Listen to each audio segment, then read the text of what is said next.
Hey Rebel Rouser, I'm Alan Voivod and this is Star Wars 7x7, your daily dose of Star Wars joy. And thank you so much for joining me for it. So we're going to address the question of whether Sabine is Force sensitive by looking at a couple of episodes of Star Wars Rebels. In particular today we're going to talk about Trials of the Darksaber, which is episode 15 from season 3 of Rebels. This is the episode where Kanan Jarrus reveals to Fen Rao, who used to lead the Mandalorian Protectors, that Sabine found the Darksaber, and they have a discussion about whether she could lead Mandalorians if she learned to wield the Darksaber, which they basically kind of talk her into. She doesn't want to try and do this because she's considered a traitor by her Mandalorian compatriots for stuff that she did, which is a whole other conversation. But for our purposes, we need to talk about the training that Kanan brings her out into the wilds of Atollon for to help her learn to use the Darksaber effectively. Initially, he has her working with training sticks and then foists the training off to Ezra to learn various lightsaber forms and whatnot. And Kanan has a conversation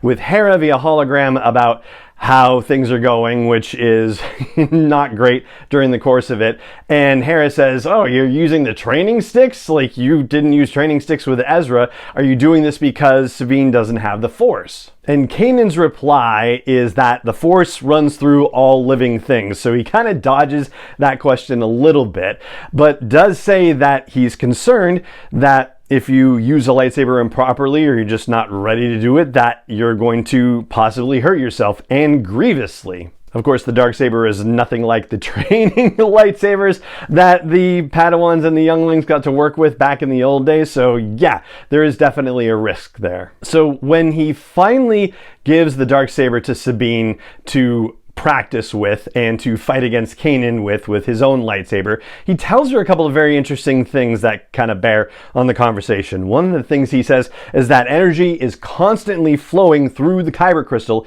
in the Darksaber, and he instructs Sabine to consider that she's not fighting with a blade so much as she is directing a current of energy. And then he tells her that her thoughts and actions become energy and that they will flow through the crystal also and become part of the blade. And this is also part of the conversation where initially Sabine says, oh, when she lights it up, the blade's heavier than she thought it would be. And over the course of her work with it, it becomes lighter. At that point, Kanan says that she's connecting with the blade and that it's becoming a part of her, but he also says that she can't rely just on the blade, that she has to use all of her skills together, which includes the tools and the Mandalorian vambraces that Fen Rao gifts her in this episode as well. Then at one point, as Kanan is just finding it too easy to fight her, he decides to go the tough love route and says, you're only fighting against yourself, you should quit. And she's like, never, because he's appealing to her stubbornness, basically. And she gets to a point where she is absolutely dominating Kanan in the battle and releasing the demons of what happened with her family, the fact that she designed weapons for the Empire that were eventually used against her own people, and she spoke out about it and her family turned against her. In other words, or the TLDR of all that, is that she masters the blade by coming to terms with her past, at least on a first level.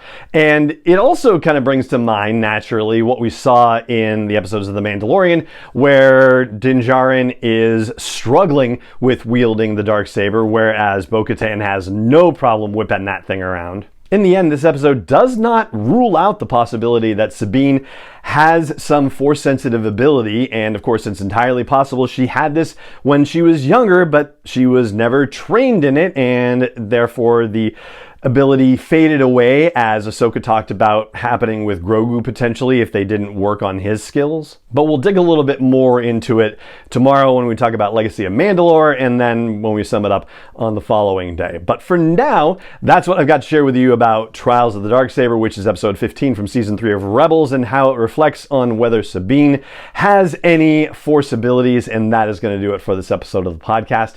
It just remains for me to say thank you so much for joining me for it as always, and may the Force be with you wherever in the world you may be. Star Wars 7x7 is not endorsed or sponsored yet by Lucasfilm Limited, Disney, or 20th Century Fox, and is intended for entertainment and information purposes only. Star Wars, the Star Wars logo, all names and pictures of Star Wars characters, vehicles, and any other Star Wars related items are registered trademarks and/or copyrights of Lucasfilm Limited, or their respective trademark and copyright holders. May the Force be with them. All original content is copyright by Star Wars 7x7. We hope you love it.